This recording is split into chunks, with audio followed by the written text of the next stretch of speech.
Hey everybody, Steve from GuitarNiche here. We have a great example here of a Seagull Maritime solid wood series mahogany. This thing has the potential, that is, to be an excellent guitar.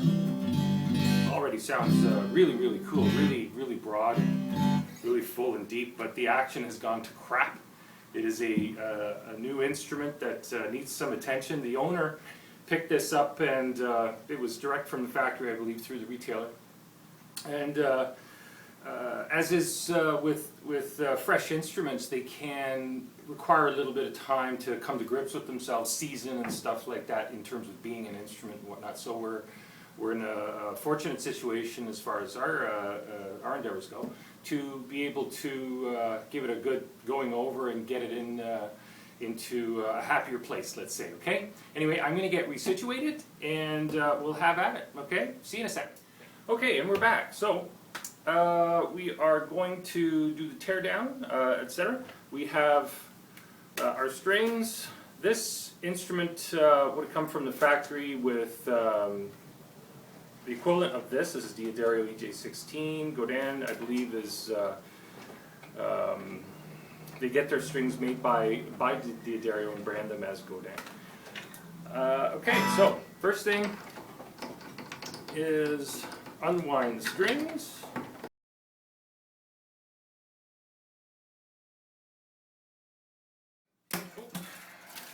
Well, pardon me. Anyway, if you saw that, chop them all off in one shot. That's the way to get it done. Batch your processes. I've always said batch your processes. I've got my side cutters here, okay? And I use them to pull the pins. I don't squeeze or anything like that. It's just enough to get under the head and pull that up, okay? If those are done reasonably well, they should just come out without much of a fight, okay? Gotta rock that 6th string, okay? So I have my hands, if you see this technique, okay, I have my hands, or my fingers wrapped around the handle of the side cutters here, so that my fingers are on the surface of the guitar, okay? I don't want any damage or anything to the top of the instrument and whatnot. Of course there's other things you can use to pull the pins and all that kind of stuff. But anyway, this straight into the garbage. Okay, I have, let's see here, tray for the parts that come off. Okay, and we'll take off our strings.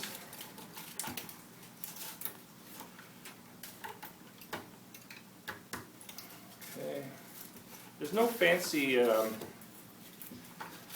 wrapping or anything here. Straight from the factory. I believe these would have been the factory strings, and there's nothing sketchy going on at the headstock there. Anyway, once, twice, loop end, once, twice, into the garbage, nice and neat. Okay. So I'm going to address the headstock. Okay. Oh yeah, these are loose. I can finger tighten those. They're so loose. Okay, just snug them up. I'm just snugging them up with my 10mm wrench. Okay? Okay? Because that wood in the headstock will do this, okay, over seasonal changes. So you want to allow for a little bit of expansion and contraction, okay?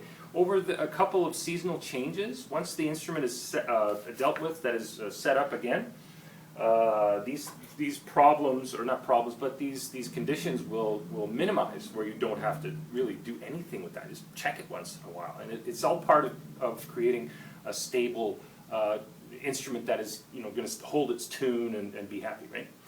And then there's these Phillips screws at the side tuners here and the buttons. And we're tightening up those again. Same process, just snug. Okay, with my Phillips driver. Okay. Now, that little bit of stuff is done. One thing I wanted to check here is there's no junk in the saddle slot. I'm going to check the radius on top of this saddle. because I might want to modify it a little bit. I mean, it's fine as is from the factory. Yeah. So this is closer to, that was my 12-inch radius gauge, by the way. I'm going to select a 16. Yeah, see, this is actually a tiny bit flatter than 16. Now, the reason that's like that is to allow the bass strings more air to move. It lifts the bass side a little bit, as does the, if you can see this, the treble side on this side here, from your point of view, is a little bit lower than the bass side. Okay, and this is actually quite flat. It's a bit too flat for my liking, anyway. So what we're going to do is we're going to trim that out a little bit. Very modest bit of work there. Nothing major. Okay, and it's also compensated. So I'm going to recreate the compensation. Compensation is, you know, when you look at a guitar, and you'll see if I don't have anything really quick here, but you see the saddle. See if you look at a guitar face on acoustic, let's say. Look at an acoustic face on, and you'll see the saddle that is this portion will be like this, or like this and this, that sort of thing. Anyway, that's compensation because the different strings will as they deflect from center, they require more room, let's say, to work, to actually vibrate properly with clearance and not buzz so much. Okay. Now, the idea of how to work with intonation is a matter of physics and some trial and error a little bit, but there's some solid ideas behind that, and I'll get to that. But again, that's fodder for another article. Okay. Anyway, I will modify this separately. Okay, when we get back to that point. Okay. Anyway, I'll back to the task at hand. We're not going to do so much in the way of housekeeping here. Maybe just a little bit of dusting because it's really clean. Okay. Just under the face here, where or under the string portion here, where junk can accumulate, there's really nothing to do there. So anyway, cleaning the fretboard. Okay, this is going to be a really quick job. It's pretty clean as is, but I'm going to nonetheless take a bit of my micro mesh sandpaper here. Okay. And this is 2400. This has got this board here is really clean already. Okay, I'm gonna the order I do this stuff in can be not necessarily set in stone, but the end result is usually the same. Okay, so I'm just gonna give that a real quick polish. Don't really feel compelled to mask off the instrument at this point. I'm being very careful not to get anywhere near it. Staying on the frets, okay? Okay. That just brought the shine back up real quick. Now to pick up, okay, Glendex, okay? Not that I'm promoting a brand or anything like that, but this stuff, it says original on it, but it's actually not original. They changed the formula a long time ago. And it's not nearly as corrosive as it used to be. A lot less ammonia in the mix. Okay. Anyway, I'm just going to squirt this down real quick. Rub that in real quick. This is picking up all the surface junk that I just created, plus any fingerprint stuff that was on there previously. Okay, just like that. Okay, no muss, no fuss. Done. Okay. Of course, that is a bigger job with instruments of significant age or deterioration. Now, lemon oil, okay, to replenish the neck. Okay, there's a couple drops on there, and we'll spread that around.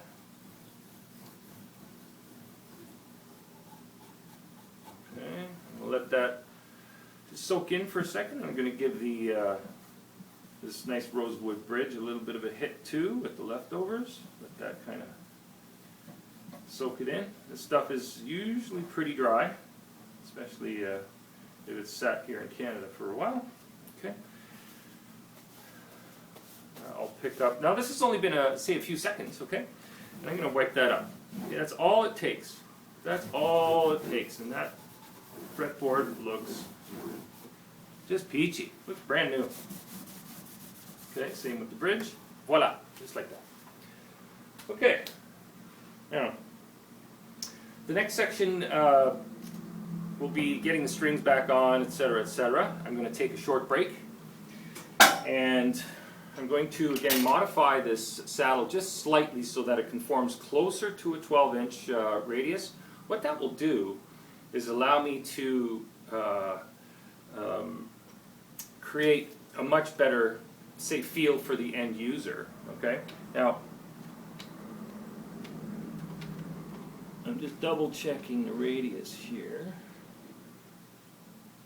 That's good. It's slightly flatter than a 12. Okay. Okay. It's actually a compound. So hence the flatter saddle there. Okay, but again, to induce a little bit more of a curve across the top of the saddle, it will feel a little bit better. And once again, this information is a little bit more, say, in-depth than what I would normally discuss, but the idea is some of the intricacies that you can find with better instruments, and this certainly qualifies as a better instrument. I'm not quite familiar with exactly what the retail cost of this would be, but the end result here is something that is say, feels better, okay? That is technically correct for the instrument, but also feels better for the player, okay? So that's the aim here, okay? Anyway, I'm going to take a short break, do a little bit of work on this, and I'll be right back. I did a little tinkering to the saddle here, okay? Took just literally, one sec. Took just an average cutting file here, little bastard, okay? Sorry about the language. Anyway, half round. One of my favorites, got a nice, just the right aggressive feel to it, let's say. And I trimmed it off this way, trimmed it off this way, just really lightly, really lightly. And then recreated the compensation that's present in the contour of the top here. And that was really quite simple. This being tusk, very easy to shape and to work with. So I recontoured the intonation part of that properly, rounded over the corners, made it nice and all that. And then, last but not least, probably the most, well, I guess equally important, let's say, I took a pencil line on the bottom here, and roughly about a 1/16 of an inch or so. That's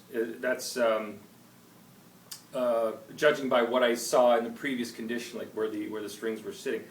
Now, that sounds like a lot, but by the time I come up to the line, I'm not going to eat the line. I'm going to get close to the line, and if I have to, readjust it, then I still have a little bit of a line there, okay? Got that situated, or trimmed back, and of course, the bottom has to be absolutely flat, especially if you got a pickup in there. With older instruments, you can get a whole world of interesting things happening. This is a bit of a caveat, okay? Saddles that age along with the instruments, they can, like the tops can distort a little bit, and the saddle will go along for the ride. You have to be very conscious of that, because you can wind up doing a lot of work on a saddle and whatnot, and all of a sudden your pickup is not responding properly, because the contact between the saddle and the pickup and the contour of the top has changed. Okay, keep that in mind for future reference. Okay, pop that back in easy. Okay, so on with the show. Extract our strings. Alrighty, get rid of this garbage here. Now,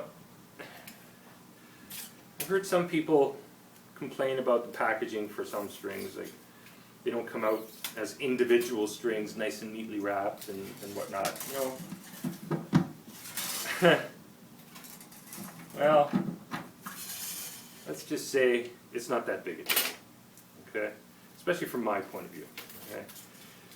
These strings come out in pairs. They're color coordinated. There's a chart on the back of the package which will tell you which string is which. We have our first two strings here. Now, there's an easy way to tell which is which, okay? Just by kind of bending them around a little bit. One would be obviously a little bit more flexible than the other. You can feel it. It's very, very evident, okay? Especially with the acoustic strings here. Now, there's the ball end, okay? And obviously, without, even if I was colorblind, I'd be able to tell that this was the heavier one, therefore it's the second string, okay? And second and first. There we go. And once in a while I'll get in behind here, as you can see. And I'll make sure that the ball ends are snug up against the pins, okay? If you've ever restrung an acoustic, you might find once in a while that the pins will pull up. Okay, that's actually quite normal. The other thing, it's just that the friction of the string is pulling it up. Okay, and sometimes they'll pop right out. Okay, I've seen them go, what the heck was that? You know, I'm on the floor looking for these things that have taken flight. Anyway, that's because the ball end gets stuck on the bottom of the pin, and as you're tightening up the string, it literally forces the pin up. And if it gets hung up somewhere, okay, you keep winding it up and all that energy goes ding, and the pin goes like that. Anyway, no fun. So a little preventative work there, okay? And if you can see this, there's no distortions in the strings, okay? They're nice and I wasn't manhandling them and wrangling them and stuff like that. Any deflection you get in the trueness of a string can cause you issues, okay, in terms of how the string wants to float on the instrument, okay? So you want to take care and make sure your strings are installed clean, okay?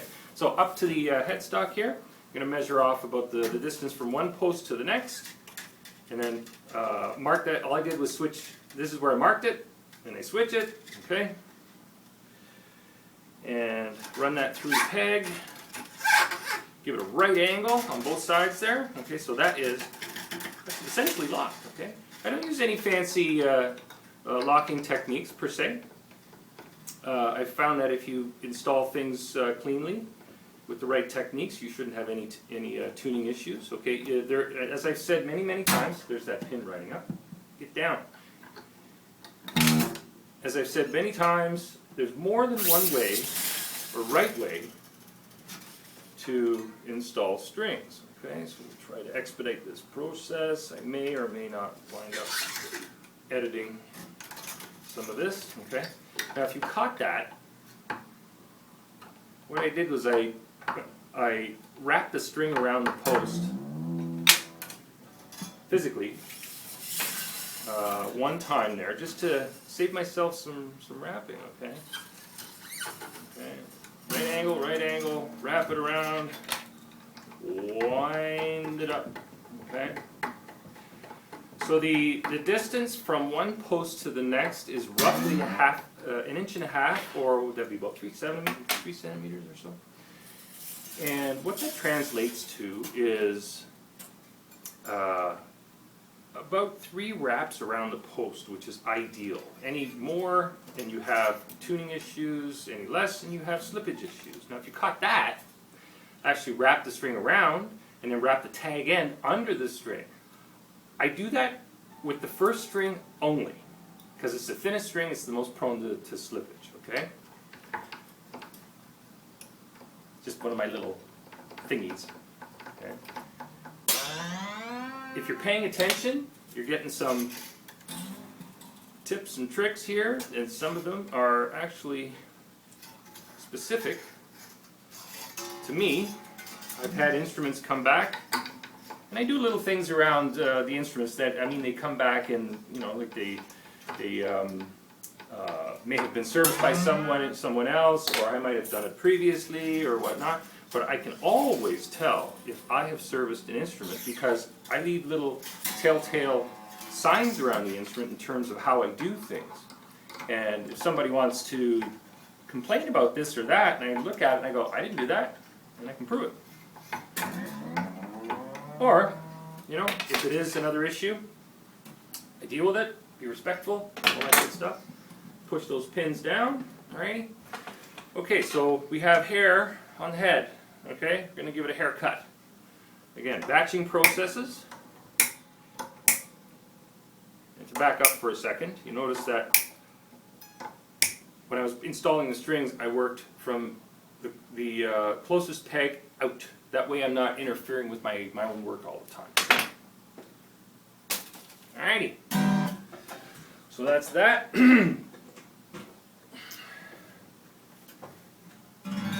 Already looks way, way, way better.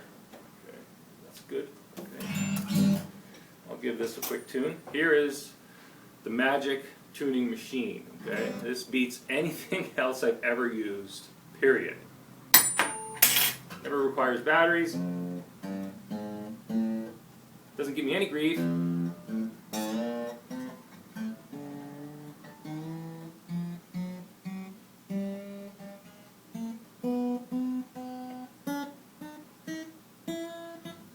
Okay, so I'm just in the ballpark, simply in the ballpark. It's not perfect. I don't have to be perfect with the initial tune-up, okay? I'm not going to go any further than that as far as tuning. I'm just going to get a sense of where the action is. Now here's an interesting thing. I'm going to explain what I'm seeing here. When this instrument was previously under tension with the original strings on it, there was some significant relief in there, okay? This is something I see all the time. All the time you have to be conscious of this. This is why procedurally follow certain things in certain ways, okay? Now that all that tension was taken off the instrument, it's like going to the chiropractor. Your guitar has gone to the chiropractor.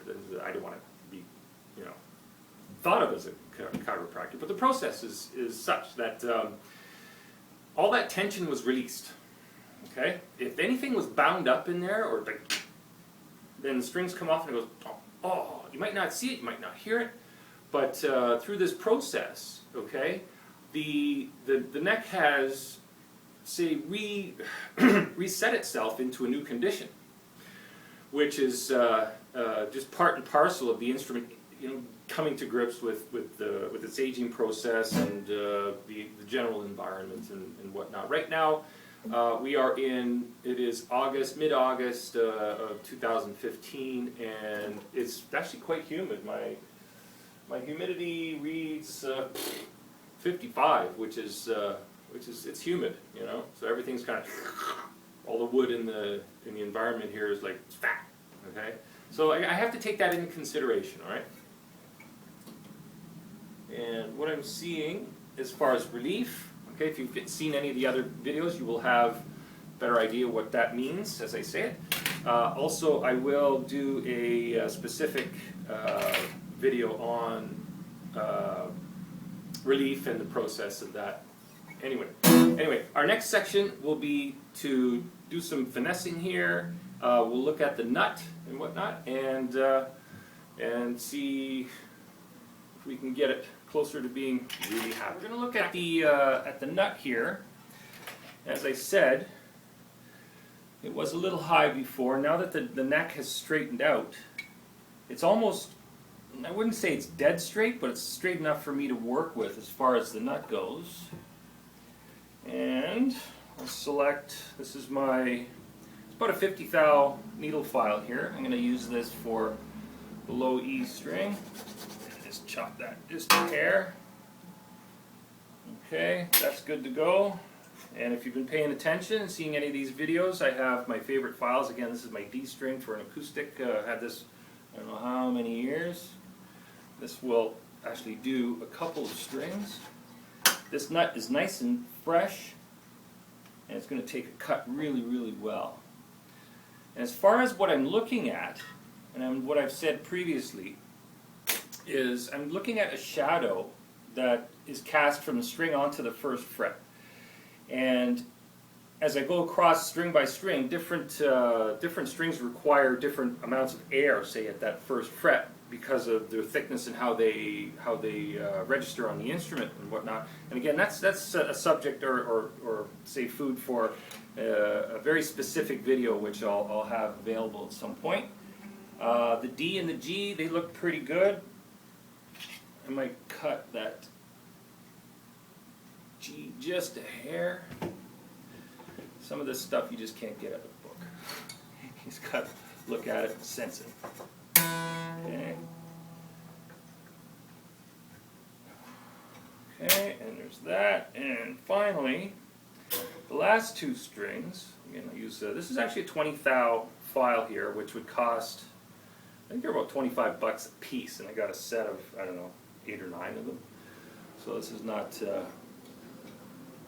something I take lightly. I'm onto the B string here, and that is perfect. And I'm going to cut that first string using the same blade. Maybe not, because that's a bit too tight. That's a good nut. Okay, this is a 13 thou. Now if you notice, if you're watching any of those motions, feel free to steal them, okay? I cut one way on an angle, cut the other way on an angle. What I'm doing is I'm chopping the sidewalls down, okay? That's an aggressive way to describe it. But then as I go through the last couple strokes, I roll it over the nut. Roll it over the nut so that the string will travel properly and you have a leading edge. No flat edges in there where the string can get hung up on the back end, causing chatter and sizzle. Right, Dennis? Correct. Okay. So we're on to the final phases here. Here's my A.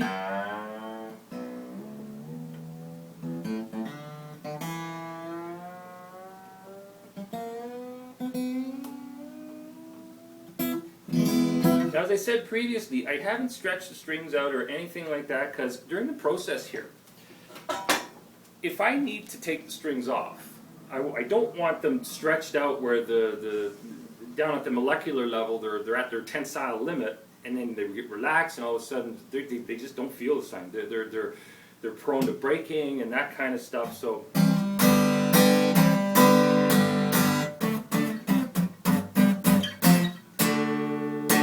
Perfectly in tune, not, but it feels really, really good. That's pretty much where I think it's going to want to live. I'm going to give truss rod a little bit of a tweak. As I said previously, the compression on the instrument has changed. That truss rod's pretty good. It's moving around quite well. That's 4 millimeter for you paying those people who want to pay attention.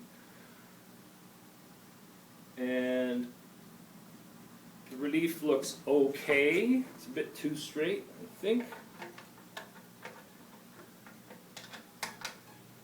I'm going to give that just another little tweak. That ought to do you. If you want to express that in terms of quarter turns, whatever, I express it in terms of that feels right. So anyway, I don't see the need to adjust this or take the pins out or anything like that. The nut's cut properly. The action at this point looks pretty good. Okay, it's not dead straight or flat as it was. Okay, reading the neck, reading relief properly, again, is a whole other article that I'll do for a separate video and whatnot, because it's a pretty in-depth thing I could write. I was just putting some final touches on one of my articles last night. I was saying I can write a whole book on that, and I will. So be prepared. Anyway, that's looking not too bad. I'm going to give this a stretch. Okay, this is the initial stretch. Okay. That was about a tone on the A string. So, you're stretching your strings. How much is too much? Well, there's only one way to find out.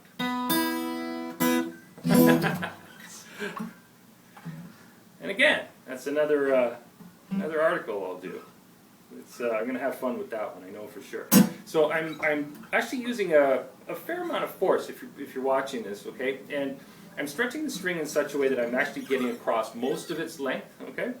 The process will wind up at the very end with playing the instrument for a while, and then letting it relax for a day or so, and then coming back and giving it the last stretch and playing it out, because it needs at least a day for it to settle out properly, okay? That's why I'm not a huge fan of rush jobs all the time, because you're not necessarily getting the full benefit of the setup or say the time it takes to care for it properly, okay?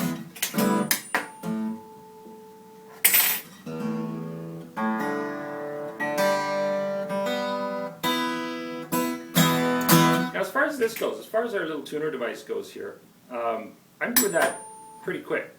I hit that off my workbench here, that registers in here, and it stays there until I reference it appropriately on the instrument. But you can also do this, okay? Or you can do this, stick it to your head. You can do your temple, whatever. I use just inside your ear, not your ear canal, but just above it, the skin between your skull and the outside world is very, very thin. So that's going like boom, right into my whole head, and I can hear it like clear as a bell. Seriously. So that was stretch 2.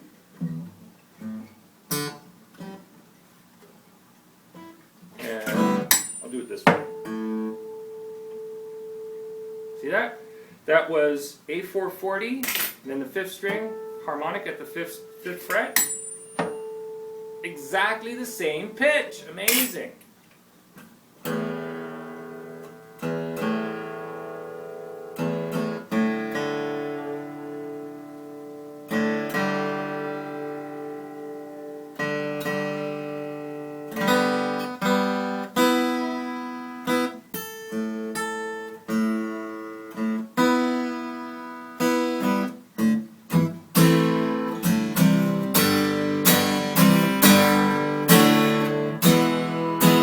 That's dandy. That's just dandy. Now I'm going to let that sit for a day and let it kind of come to grips with the new condition it's in. Just going to make sure that there's no backlash in that truss rod. Okay, good. Beautiful. Before I wrap this up, I want to express one thing. Regarding the truss rod and how it works within the instrument. A lot of instruments, I won't name names, but a lot of instruments are made like hot dogs. Their structure is just generalized. It's mass production of, you know, the most modern type, which is not bad and all that, but I can tell you this. The upper end instruments are living, breathing things, and the truss rods in those things act very differently. They are beautiful. It's hard to describe, but the smallest amounts of adjustments affect the whole instrument. It's really quite remarkable. Let me see if I can explain it like this. A small adjustment with a premium brand instrument, not that this doesn't qualify, but I'll see if I can make this clear. If I make a whole, like a small adjustment here, what will happen is the whole geometry of the instrument will change. And you have to anticipate that to really get the instrument where it you know, is happy, let's say where it wants to live.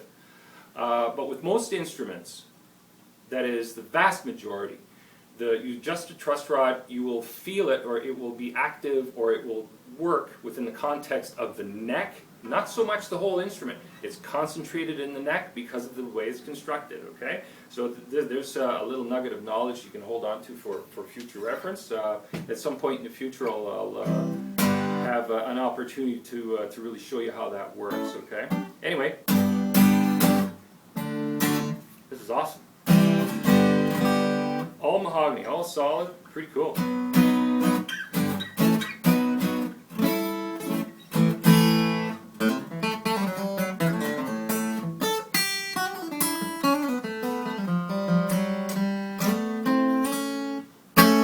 Okay, anyway, I am done. Thank you very much for coming out. Again, my name is Steve from GuitarNiche. Hope you enjoyed that, and we'll talk soon. Bye!